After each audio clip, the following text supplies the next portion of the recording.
BRS పాలనపై జనానికి ఉన్న ప్రేమకు గ్రామ పంచాయతీ ఫలితాలే నిదర్శనమన్నారు గులాబీ లీడర్లు. గెలిచిన ప్రతి సర్పంచ్ కి అండగా ఉండేలా ప్రతి జిల్లాలో లీగల్ సెల్ ఏర్పాటు చేస్తామన్నారు. కాంగ్రెస్ పై ప్రజల్లో వ్యతిరేకత పెరిగిందన్నారు. మరోవైపు వచ్చే అసెంబ్లీ ఎన్నికల్లో పోటీ చేస్తామన్నారు కవిత.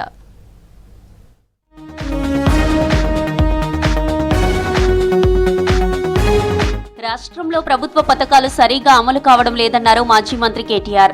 సిరిసిల్లలో కొత్త సర్పంచుల ఆత్మీయ సమావేశంలో పాల్గొన్నారు కేటీఆర్. రాష్ట్ర ప్రభుత్వంపై ప్రజలు విపరీతమైన కోపంతో ఉన్నారని చెప్పారు. గ్రామ పంచాయతీలకు వచ్చే నిధులను ఆపడం ఎవరితరం కాదన్నారు. సర్పంచులకు అండగా ఉండేందుకు ప్రతి జిల్లాలో లీగల్ సెల్ ఏర్పాటు చేస్తామన్నారు. 10 ఏళ్ల పాలనలో పల్లెలు ప్రగతి మార్గాన నడిచాయని చెప్పుకొచ్చారు కేటీఆర్. ఈ గవర్నమెంట్ లో మీరు పనిచేసేది 2.5 ఏళ్లే. మళ్ళీ అటెన్క వచ్చే గవర్నమెంట్ లో మన గవర్నమెంట్ లో మళ్ళా 2.5 ఏళ్లు మీరే ఉంటారు. కాబట్టి దబ్బన వీళ్ళు ఏమైనా కొద్దిగా కష్టపెట్టినా కొద్దిగా ఇబ్బంది పెట్టినా 1 సంవత్సరం ఓర్చుకోవాలి అంతే. అటెన్క ఏముండదు వీళ్ళది, అటెన్క ఏముండదు. మీకు వచ్చే పైసలు ఎట్లాగొస్తాయి?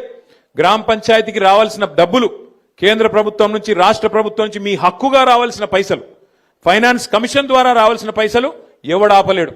ఆది శ్రీనివాస్ ఆపలేడు, రేవంత్ రెడ్డి ఆపలేడు, నరేంద్ర మోడీ కూడా ఆపలేడు. ఎందుకంటే అది రాజ్యాంగం. అంబేద్కర్ రాసిన రాజ్యాంగం ఆధారంగా మీకు రావాల్సిన పైసలు బరాబర్ వస్తాయి. ఎవనయ్యా కూడా ఆపలేడు. రాష్ట్రం మొత్తంలో సిద్దిపేట నియోజకవర్గంలోని అత్యధికంగా బీఆర్ఎస్ బలపరిచిన అభ్యర్థులు సర్పంచులుగా గెలిచారన్నారు మాజీ మంత్రి హరీష్ రావు. ప్రజల నమ్మకాన్ని వమ్ము చేయకుండా మరింత సేవ చేస్తానన్నారు. సర్పంచులు గ్రామాల అభివృద్ధికి కృషి చేయాలని సూచించారు. సిద్దిపేట ఎమ్మెల్యే క్యాంపు ఆఫీసులో గెలిచిన సర్పంచులను అభినందించారు హరీష్ రావు. జీహెచ్ఎంసీ వార్డుల డీలిమిటేషన్ ను అధికారులు ఇష్టానుసారంగా చేశారని విమర్శించారు మాజీ మంత్రి తలసాని శ్రీనివాస్ యాదవ్. కాంగ్రెస్ పార్టీకి జీహెచ్ఎంసీలో పట్టు లేదు కాబట్టే బీఆర్ఎస్ ను దెబ్బ కొట్టాలని చూస్తుందని ఆరోపించారు. సాంకేతిక పరంగా ఎలాంటి చర్యలు తీసుకోకుండా వార్డులు విభజించారని విమర్శించారు మాజీ మంత్రి మల్లారెడ్డి. హైదరాబాద్ జీహెచ్ఎంసీ ఆఫీసులో బల్దియా కమిషనర్ ఆర్వీ కర్ణన్ ను కలిశారు బీఆర్ఎస్ లీడర్లు. జీహెచ్ఎంసీ వార్డుల విభజన శాస్త్రీయంగా జరపాలని వినతి పత్రం అందించారు. కొన్ని దగ్గర లేరు, మరి జిహెచ్ఎంసీలో వేరియస్ డిపార్ట్మెంట్స్ ఉంటాయి, వాళ్ళ దగ్గర కూడా సరైనటువంటి మ్యాన్ పవర్ లేదు. మరి ఇక్కడనే మ్యాన్ పవర్ లేకపోతే ఆ 150 డివిజన్లను తీసుకొచ్చి మీరు ఏ పద్ధతిలో కలుపుతున్నారు? రెండోది సైంటిఫిక్గా కూడా లేదు.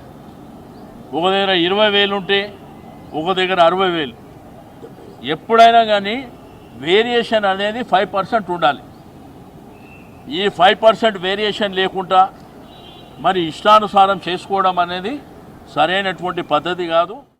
మా మేడ్చల్ నియోజకవర్గాన్ని మొత్తం రూరల్గా ఉండే, మున్సిపాలిటీలు ఉండే, కార్పొరేషన్స్ ఉండే, సర్పంచులు ఉండే, ఎంపీటీసీలు జడ్పీటీసీలు ఉండే 220 మంది కార్పొరేటర్లు కౌన్సిలర్లు ఉండ్రి, 61 మంది సర్పంచులు ఉండ్రి, 5 మంది ఎంపీపీలు ఉండ్రి, 5 మంది జడ్పీటీసీలు ఉండ్రి. అసలుంటిది మొత్తం మటాక్ చేసి 16 మందికి తీసుకొచ్చిరా. వచ్చే 2029 అసెంబ్లీ ఎన్నికల్లో తాము పోటీ చేస్తామన్నారు ఎమ్మెల్సీ కవిత. ట్విట్టర్లో అభిమాని అడిగిన ప్రశ్నకు ఆమె సమాధానమిచ్చారు. ఇక మీరు రాజకీయాలకి పనికిరారని, కేసీఆర్ పేరు చెడగొడుతున్నారని మరో వ్యక్తి అడిగిన ప్రశ్నకు స్ట్రాంగ్ కౌంటర్ ఇచ్చారు కవిత. ముందు సోషల్ మీడియా విష ప్రచారాల నుంచి మీరు బయటపడండని, మీ మైండ్ సెట్ మార్చుకోండని సూచించారు. అప్పుడు తాను ఆలోచిస్తానన్నారు కవిత. కాంగ్రెస్ ప్రభుత్వం ఇచ్చిన హామీలు అమలు చేయడం లేదన్నారు గులాబీ నేతలు. బీఆర్ఎస్ గ్రామాల్లో పుంజుకుందన్నారు.